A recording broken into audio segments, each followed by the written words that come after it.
AICC ಅಧ್ಯಕ್ಷರು ಮಲ್ಲಿಕಾರ್ಜುನ ಖರ್ಗೆ ಅವರು ಘಟನೆ ಆದಾಗ, ಪಹಲ್ಗಾಮ್ ಘಟನೆ ಆದಾಗ ಅವರು ಬೆಂಗಳೂರಿನಲ್ಲೇ ಮಾತಾಡೋದು. I appreciated it. ಅವ್ರ ಮಗನಿಗೆ ಹುಷಾರಿಲ್ಲ, ತೀವ್ರ ಅನಾರೋಗ್ಯ ಇದೆ. ಅವತ್ತು ಹೇಳಿದ್ರು, ನನ್ನ ಮಗನಿಗೆ ಹುಷಾರಿಲ್ಲ, ತೀವ್ರ ಅನಾರೋಗ್ಯ ಇದೆ, ನನ್ನ ಕುಟುಂಬ ಮತ್ತು ದೇಶ ಅಂತ ಬಂದಾಗ ನಾನು ದೇಶದ ಪರವಾಗಿ ನಿಂತ್ಕೊಳ್ಳೋದು ನನ್ನ ಪ್ರಯಾರಿಟಿ ಅಂದರು ಮಲ್ಲಿಕಾರ್ಜುನ ಖರ್ಗೆ ಅವರು. ಶಭಾಷ್ ಅಂದ್ವಿ ನಾವು. AICC ರೆಸಲ್ಯೂಷನ್ ಪಾಸ್ ಮಾಡಿತು, 26 ಅಮಾಯಕರ ಹತ್ಯೆ ಖಂಡನೀಯ, ಇದರ ವಿರುದ್ಧ ಭಾರತ ಏನೇ ಕ್ರಮ ಕೈಗೊಳ್ಳದಿದ್ದರೂ ನಾವು ಸರ್ಕಾರದ ಬೆಂಬಲಕ್ಕೆ ನಿಲ್ತೀವಿ ಅಂತ. ನಾನು ಇದೇ ಚೇರ್ ಮೇಲೆ ಇಲ್ಲೇ ಕೂತ್ಕೊಂಡು ಅದನ್ನು ಶಭಾಷ್, ಒಂದು ವಿಪಕ್ಷ ಹಿಂಗೆ ನಿರ್ಧಾರ ತಗೊಳ್ಬೇಕು ಅಂತಂದೆ. ಅದಾದಮೇಲೆ ಶುರುವಾದವಲ್ಲ ಹೇಳಿಕೆಗಳು. ನೆನ್ನೆ ಹೊಸಪೇಟೆಯಲ್ಲಿ ನಿಂತ್ಕೊಂಡು ಚುಟ್ಪುಟ್ ಯುದ್ಧ ಅಂದ್ರೆ ಅವರು, ಚುಟ್ಪುಟ್ ಯುದ್ಧ. ಕೇಳಿಸ್ಕೊಳ್ಳಿ ಒಮ್ಮೆ. ಮಾತನ್ನ ಹೇಳಿದ್ದೇನೆ, ಇನ್ನೂವರೆಗೆ ಅದರ ಉತ್ತರವನ್ನ ಬಂದಿಲ್ಲ.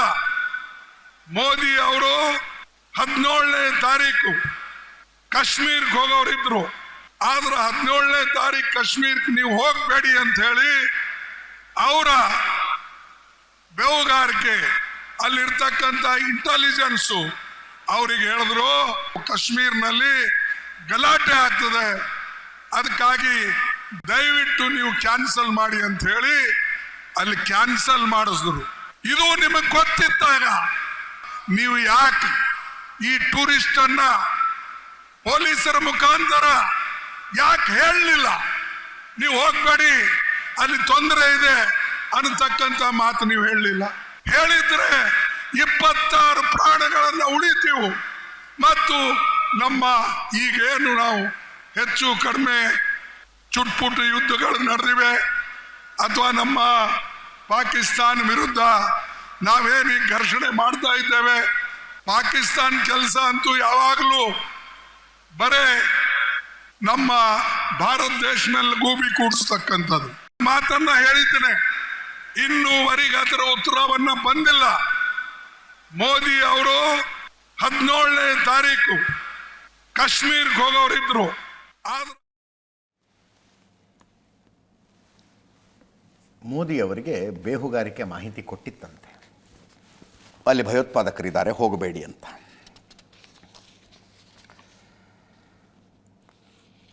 ರಾಜಕಾರಣಕ್ಕೊಂದು ಮಿತಿ ಇರಬೇಕು, ರಾಜಕಾರಣಕ್ಕೊಂದು ಮಿತಿ ಇರಬೇಕು, ಒಂದು ಗೆರೆ ದಾಟಬಾರ್ದು.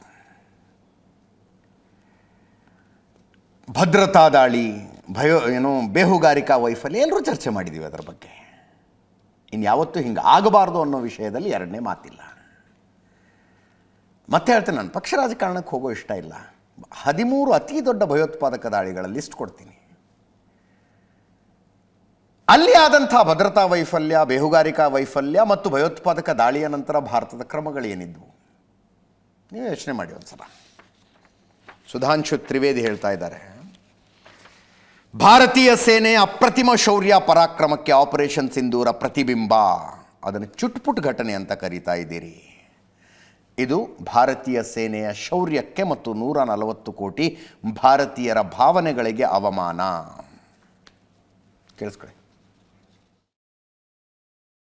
भारत की सेना के अप्रतिम शौर्य और पराक्रम के प्रतीक ऑपरेशन सिंदूर को छुटपुट घटना कहना न सिर्फ निंदनीय है, बल्कि भारत की सेना के शौर्य और पराक्रम और 140 करोड़ भारतवासियों की भावनाओं का अपमान।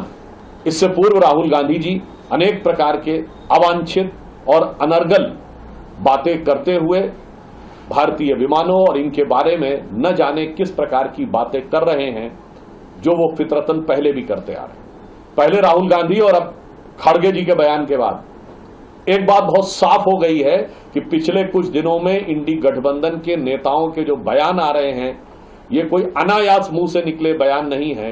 ये एक सुविचारित, भारत विरोधी और पाकिस्तान को ऑक्सीजन देने वाली विचारधारा से पोषित होकर आने वाले बयानों की श्रृंखला है। ಮೋದಿಯವರ ಮೇಲಿನ ಒಂದು ಮತ್ಸರದಿಂದಾಗಿ, ಅವರ ಮೇಲಿನ ಒಂದು ದ್ವೇಷದಿಂದಾಗಿ ಒಂದಷ್ಟು ಕಾಂಗ್ರೆಸ್ ನಾಯಕರು ಈ ರೀತಿ ಹೇಳಿಕೆಯನ್ನು ಕೊಡ್ತಾನೆ ಇದ್ದಾರೆ. ಆದ್ರೆ ಕಾಂಗ್ರೆಸ್ ನಲ್ಲಿ ಇರುವಂತಹ ಹಿರಿಯ ನೇತಾರರಾಗಿರುವಂತಹ ಸಲ್ಮಾನ್ ಖುರ್ಷಿದ್ ಇರ್ಬೋದು, ಶಶಿ ತರೂರ್ ಇರ್ಬೋದು, ಭಾರತ ಸರ್ಕಾರ ಕಳಿಸ್ತಾ ಇರುವಂತಹ ಡೆಲಿಗೇಷನ್ ನ ಅವರೇ ಲೀಡ್ ಮಾಡ್ಕೊಂಡು ಹೋಗ್ತಾ ಇದ್ದಾರೆ. ಪಾಕಿಸ್ತಾನದ ರಾಷ್ಟ್ರಪಿತ, ಅದು ಇಂಡಿಯನ್ ನ್ಯಾಷನಲ್ ಕಾಂಗ್ರೆಸ್. ಭಾರತಕ್ಕೆ ಯಾವ ರಾಷ್ಟ್ರನೂ ಯಾಕೆ ಬೆಂಬಲವನ್ನು ಕೊಡಲಿಲ್ಲ? ಪ್ರಿಯಾಂಕಾ ಖರ್ಗೆ ಕೇಳ್ತಾರೆ, ಪ್ರಿಯಾಂಕಾ ಖರ್ಗೆ ಅವರೇ, ನೀವು ಎಷ್ಟು ಓದಿದ್ದೀರಿ ಅಂತ ಇಡೀ ರಾಜ್ಯಕ್ಕೆ ಗೊತ್ತು. ಟರ್ಕಿ ಯಾಕೆ ಸಪೋರ್ಟ್ ಕೊಡ್ಲಿಲ್ಲ? ಯಾಕೆ ಪಾಕಿಸ್ತಾನ ಪರ ನಿಲ್ತಾ ಇದೆ? ಚೈನಾ ಯಾಕೆ ನಮ್ಮ ಪರ ನಿಲ್ಲಿಲ್ಲ, ಪಾಕಿಸ್ತಾನ ಪರ ನಿಲ್ತಾ ಇದೆ ಅಂತ ಪ್ರಿಯಾಂಕಾ ಖರ್ಗೆ ಅವರೇ ಕೇಳ್ತಿರಲ್ಲ.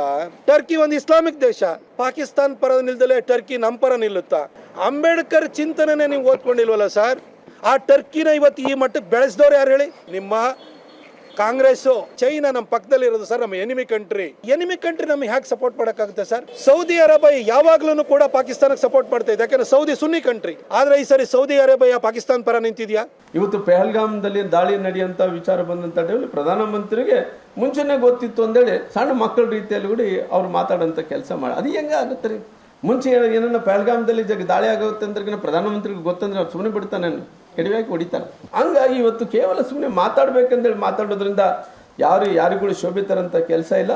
ಬಹುಶಃ ಅವ್ರೇನ ಮಲ್ಲಿಕಾರ್ಜುನ್ ಖರ್ಗೆ ಅವರು ಮುಂಚೆನೆ ಗೊತ್ತು ಅನ್ನೋಂಥ ಮಾತು ಏನು ಹೇಳ್ತಾ ಇದ್ರು, ಅವ್ರೇನ ಗುಪ್ತಚರ ಮುಖ್ಯಸ್ಥರಾಗಿದ್ದರೇನೋ ಗೊತ್ತಿಲ್ಲ ಆಗಲಿ, ಅವ್ರಿಗೆ ಮುಂಚೆ ಇವ್ರಿಗೆ ಗೊತ್ತಾಗಿದೆ. ಹಂಗಾಗಿ ಏನು ಮಾತಾಡ್ತಾರೆ ಒಂದು ಕೂಡ ಅದು ಬಾಯಿ ಮಾತಾಡ್ಬೇಕಂದ್ರೆ ಮಾತಾಡ್ತಾರೆ, ಎಲ್ಲಿ ಕೂಡ ಕನೆಕ್ಟ್ ಆಗಲ್ಲ.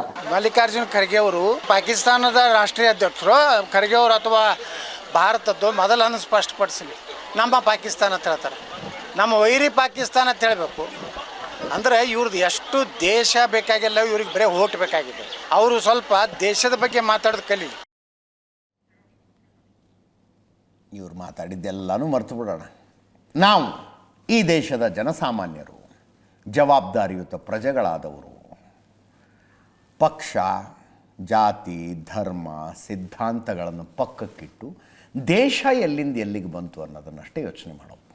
ಎಲ್ಲಿಂದ ಎಲ್ಲಿಗೆ ಬಂತು, ಏನನ್ನು ಆ್ಯಸ್ ಅ ನೇಷನ್ ಏನನ್ನು ಸಾಧಿಸಿದ್ದೀವಿ, ಸಾಧಿಸಬೇಕಾದದ್ದು ಏನಿದೆ ಅಷ್ಟೇ ಯೋಚನೆ ಮಾಡಬೇಕಾಗಿರುವುದು. ಪ್ರಾಣಗಳಿಗೆ ಬೆಲೆ ಇದೆ. ಆ ಪ್ರಾಣಗಳನ್ನು ಕಳೆದುಕೊಂಡಾಗ ನಾವು ಪ್ರತಿಕ್ರಿಯೆ ಕೊಡೋದಕ್ಕೆ ಶುರು ಮಾಡಿದ್ದೀವಿ. ಇಂಥ ಪ್ರತಿಕ್ರಿಯೆಯನ್ನು ಭಾರತ ಹಿಂದೆ ಕೊಟ್ಟಿರಲಿಲ್ಲ. ಆವಾಗಲೇ ಕೊಟ್ಟಿದ್ರೆ ಇನ್ನೊಂದಷ್ಟು ಅಮಾಯಕ ಪ್ರಾಣಗಳು ಉಳಿತಿದ್ವೋ ಏನೋ.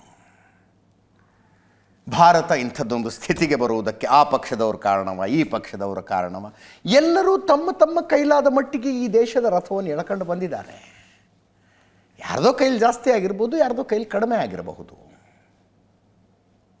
ಜನಸಾಮಾನ್ಯರಾದ ನಾವು ಯೋಚಿಸಬೇಕಾದ ರೀತಿ ಅದಷ್ಟೇ.